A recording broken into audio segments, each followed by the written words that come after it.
Hello दोस्तों, आज की इस रोमांचक कहानी में आप सभी का स्वागत है। मेरा नाम मुस्कान है और मैं 21 साल की हो चुकी हूँ। इस कहानी में मैं आपको बताने वाली हूँ कि किस तरह मेरे जीजा अनुज ने मुझे अपनी बातों में फंसा लिया और मुझे जीते जी जन्नत दिखा दी।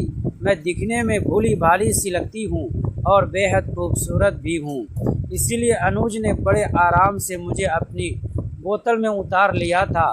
मैं पहली बार अपनी दीदी के घर रहने गई थी क्योंकि दीदी प्रेग्नेंट थी और मैं उनका 8वां महीना चल रहा था। लेकिन मुझे क्या पता था कि अनुज इतना भी नहीं सोचेंगे कि मैं उसकी साली हूँ और बहुत छोटी हूँ। पर सच कहूँ तो मुझे भी बहुत मज़ा आया था। दोस्तों, बहुत ही रोमांचक कहानी है, पूरा सुनिएगा ज़रूर। दोस्तों, वीडियो में आगे बढ़ने से पहले एक छोटा सा रिक्वेस्ट है कि वीडियो को लाइक और हमारे चैनल को सब्सक्राइब कीजिए और प्यारा सा कमेंट भी कर दीजिएगा। दोस्तों, चलते हैं आज की कहानी की तरफ। मेरी दीदी और अनुज शहर में रहते हैं और उनका बाकी का परिवार गाँव में ही रहता है। अनुज को शहर में एक प्राइवेट कंपनी में नौकरी मिल गई थी, जिस वजह से उन्हें गांव छोड़ना पड़ गया था। मेरी दीदी की शादी को 2 साल हो चुके हैं और अब वह मां बनने वाली थी।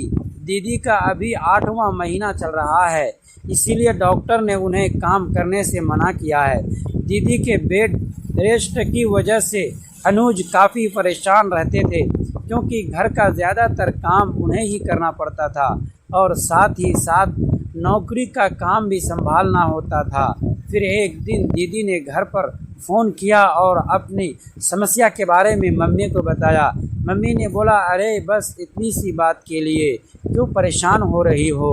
तुम कहो तो मैं मुस्कान को तुम्हारे पास भेज देती हूँ। वह 1-2 महीने तुम्हारी देखभाल कर लेगी और घर का काम भी कर लिया करेगी। दीदी ने मम्मी की बात तुरंत मान ली क्योंकि उन्होंने जाने के लिए अगर मैं इसीलिए फ़ोन किया था, पर मैं दीदी के घर के लिए तैयार नहीं थी क्योंकि मुझे पता था उनके यहाँ जाऊंगी तो अनुज मुझे नहीं छोड़ेंगे। वो मुझे फ़ोन पर भी छेड़ते रहते थे और गंदी बातें करते थे। शुरू में तो मैं सब मजाक में ले लेती थी, लेकिन अब अनुज अपनी हद पार करने लगे थे। जब मैंने आने से मना कर दिया तो फिर दीदी ने मुझे फ़ोन करके समझाया और आखिरकार मुझे मानना ही पड़ा। दीदी ने मुझसे कहा, कल तुम्हारे अनुज तुम्हें लेने आएंगे तो तुम तैयार रहना। शाम को मेरे पास अनुज का फ़ोन आया और उन्होंने खुश होते हुए पूछा, मुस्कान, क्या तुम सच में हमारे घर आ रही हो?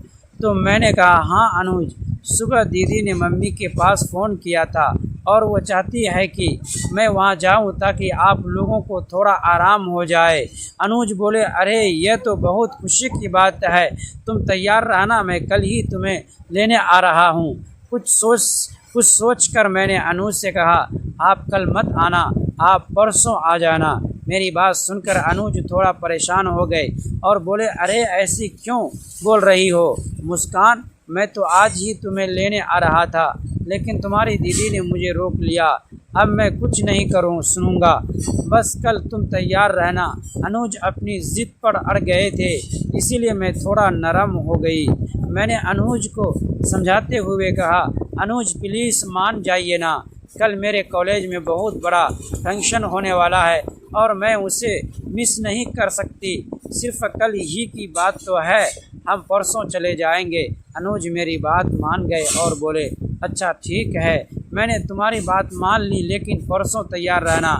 मुझे परसों कोई नया बहाना नहीं चाहिए। फंक्शन के अगले दिन अनुज मुझे लेने आ गए। उनके आने से पहले ही मैं नहा धोकर तैयार हो चुकी थी और मैंने जीन्स और कुर्ती पहन ली थी। कुछ देर तक अनुज पापा के पास ही बैठे रहे और थोड़ी देर बातें करने के बाद वो अंदर आ गए। अंदर आने के बाद वो मुझसे मिले और हमेशा की तरह मुझसे हाथ मिलाया। मम्मी अनुज की इन हरकतों पर ज़्यादा ध्यान नहीं देती थी क्योंकि उन्हें पता था कि अनुज अक्सर मुझसे मजाक करते रहते हैं। अनुज ने मुझे सिर से पाँव तक देखा और बोले, मुस्कान, तुम तो बहुत कमज़ोर हो गई हो, पर कोई बात नहीं, जब कुछ दिन मेरे साथ रहोगी तो तुम भी अपनी दीदी की तरह हो जाओगी।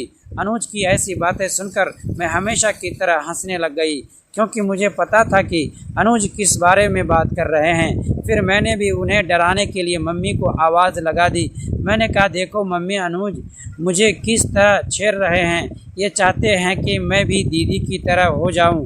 पर मम्मी ने मेरी किसी बात पर ध्यान नहीं दिया और हमेशा की तरह अनुज की तरफदारी करने लगी। हम सब ने बैठकर खाना खाया और फिर हम जल्दी से रवाना हो गए, क्योंकि घर में दीदी अकेली थी। जाते वक्त मम्मी ने मुझसे बोला था, दीदी और अनुज को बिल्कुल भी परेशान मत करना, मुझे तुम्हारी कोई भी शिकायत नहीं चाहिए और अपनी दीदी की अच्छे से देखभाल करना। अनुज अपनी कार लेकर आए थे। उनको परेशान करने के लिए मैं गाड़ी की पिछली सीट पर बैठ गई। मम्मी के सामने तो अनुज ने कुछ भी नहीं कहा, पर थोड़ी देर चलने के बाद उन्होंने गाड़ी रोक दी और बोले, मुस्कान, आगे वाली सीट पर आ जाओ। मैंने मना कर दिया और बोली, नहीं अनुज, मैं पीछे ही ठीक हूँ। तो अनुज हंसते हुए बोले, अरे तुम तो ठीक हो साली साहिबा, पर मेरा तो ख्याल रखो। तुम ऐसे पीछे बैठी रहोगी तो हम बात कैसे करेंगे। अगर तुम आगे आ जाओगी तो मेरा भी टाइम पास हो जाएगा और ये सफ़र थोड़ा आसान हो जाएगा। मैंने अनुज को डांटते हुए बोला, मैं आपकी साली चालाकियाँ समझती हूँ। आपके मन में क्या चल रहा है ये मैं बहुत अच्छे से जानती हूँ। आप बहुत बिगड़ गए हो। मैं दीदी से आपकी शिकायत करूँगी। मेरी बात सुनकर अनुज थोड़ा उदास हो गए। तो फिर मैं भी आगे वाली सीट पर जाकर बैठ गई। गाड़ी चलाते वक्त अनुज बार बार मेरी तरफ ही देख रहे थे और मैं समझ चुकी थी कि अनुज ने मुझे आगे वाली सीट पर क्यों बुलाया है। मैंने मुस्कुराते हुए कहा, अनुज, अभी आप ध्यान से गाड़ी चला लीजिए, मुझे तो आप घर पर भी देख सकते हैं। अनुज भी मुस्कुराने लगे और बोले, नहीं मुस्कान, ऐसी कोई बात नहीं है, पर सच तो यह है कि तुम अपनी दीदी से भी ज़्यादा सुंदर हो। तुम जिसकी पत्नी बनोगी वह सच में बहुत खुश नसीब होगा। मैं हंसते हुए अनुज को जवाब दिया, अरे अनुज, अब इतना भी झूठ मत बोलिए, और अगर आप ये सारी झूठी तारीफ़ें करके अपनी साली साहिबा के साथ कुछ सेटिंग बनाने की कोशिश कर रहे हैं तो ये सारे ख्याल आपने दिमाग से निकाल दीजिए, क्योंकि मैं आपको बहुत अच्छी तरह से जानती हूँ। आप बाहर से जितने शरीफ लगते हैं, अंदर से उतने ही शरारती हैं। मेरी सारी बातें सुनकर अनुज हंसने लगे और बोले, अच्छा चलो ठीक है, मैं चुप हो जाता हूँ, पर तुम तो अपनी दीदी से भी ज़्यादा नखरे वाली हो। मैं कुछ सोचकर अनुज को डांट देती थी, पर सच कहूँ तो मुझे भी उनका हंसी मजाक करना बहुत अच्छा लगता था। वह देखने में भी बहुत ज़्यादा स्मार्ट थे। उनकी उम्र लगभग 30 साल थी, इसीलिए वो ज़्यादा बड़े भी नहीं लगते थे। वो बहुत ही मस्त स्वभाव के थे, इसीलिए उनके साथ टाइम का पता ही नहीं चलता था। अनुज हमेशा मजाकिया स्वभाव के साथ जब भी मैं अपनी दीदी के घर जाती, वो किसी न किसी बात पर मुझे छेड़ देते। उनकी बातों में ऐसा अपनापन था कि कई बार मैं समझ ही नहीं पाती थी कि वो मजाक कर रहे हैं या किसी गंभीर बात की तरफ इशारा कर रहे हैं। एक दिन दीदी किसी ज़रूरी काम से बाहर गई हुई थी। घर में सिर्फ मैं और अनुज थे। शाम का समय था और अचानक अनुज ने मुझसे कहा, मुस्कान, क्या तुम मुझ पर भरोसा करती हो? मैंने हंसते हुए कहा, हाँ, लेकिन आप इतना गंभीर चेहरा बनाकर क्यों पूछ रहे हैं? अनुज ने कुछ पल मेरी तरफ देखा और फिर बोले, क्योंकि आज मैं तुम्हें ऐसी बात बताने वाली हूँ जिसे सुनकर शायद तुम मुझ पर कभी भरोसा न करो। मेरी मुस्कान वहीं रुक गई। मैंने पूछा, ऐसी क्या बात है? अनुज ने कमरे का दरवाज़ा बंद किया और अपनी जेब से एक पुराना लिफाफा निकाला।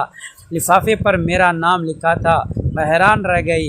ये मेरे नाम का ख़त आपके पास कैसे आया? अनुज ने धीमी आवाज़ में कहा, इसे पढ़ने से पहले तुम्हें वादा करना होगा कि जो कुछ भी इसमें लिखा है उसे सुनकर तुरंत कोई फैसला नहीं करोगी। मेरे हाथ कांपने लगे। मैंने लिफाफा खोला। अंदर सिर्फ एक तस्वीर थी। तस्वीर देखते ही मेरे पैरों तले ज़मीन खिसक गई, क्योंकि उसमें मैं थी, लेकिन वह तस्वीर ऐसी जगह की थी जहां मैं ज़िंदगी में कभी गई ही नहीं थी। और तस्वीर के पीछे सिर्फ एक लाइन लिखी थी, मुस्कान को सच्चाई बताने का वक्त आ गया है। मैंने घबराकर अनुज की तरफ देखा। उन्होंने बस इतना कहा, अब तुम्हें ये तय करना है कि तुम सच जानना चाहती हो या हमेशा की तरह इसे एक संयोग समझकर भूल जाना चाहती हो। उस रात मुझे पहली बार एहसास हुआ कि मेरे अपने परिवार के बीच कोई ऐसा राज छिपा है जिसकी परछाई शायद मेरे जन्म से भी पहले की है। दोस्तों, ऐसे ही कहानी सुनने के लिए प्लीज़ हमारे चैनल को सब्सक्राइब कीजिएगा, वीडियो को लाइक और प्यारा सा कमेंट भी कर दीजिएगा।